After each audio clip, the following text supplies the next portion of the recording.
ఏలూరు జిల్లా Jangareddygudem పుట్లగట్లగూడెం greenfield హైవేపై road ప్రమాదం జరిగింది. హైవేపై ఆగి ఉన్న లారీని ప్రైవేట్ ట్రావెల్స్ బస్సు ఢీకొట్టింది. ప్రమాదం జరిగిన సమయంలో బస్సులో 30 మంది ప్రయాణికులు ఉన్నట్లుగా తెలుస్తోంది. గాయపడిన వారిని జంగారెడ్డిగూడెం ప్రభుత్వ ఆసుపత్రికి తరలించారు.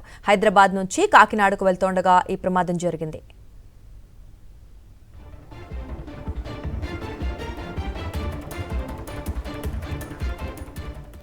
ఏలూరు జిల్లా జంగారెడ్డిగూడెం పుట్లగట్లగూడెం గ్రీన్ఫీల్డ్ హైవేపై రోడ్డు ప్రమాదం జరిగింది. హైవేపై ఆగి ఉన్న లారీని ప్రైవేట్ ట్రావెల్స్ బస్సు ఢీకొట్టింది. ఇక ఈ ప్రమాదం జరిగిన సమయంలో బస్సులో 30 మంది ఉన్నట్లుగా గుర్తించారు. అలాగే గాయపడిన వారిని జంగారెడ్డిగూడెం ప్రభుత్వ ఆసుపత్రికి తరలించారు. హైదరాబాద్ నుంచి కాకినాడకు వెళ్తుండగా ఈ ప్రమాదం చోటు చేసుకుంది.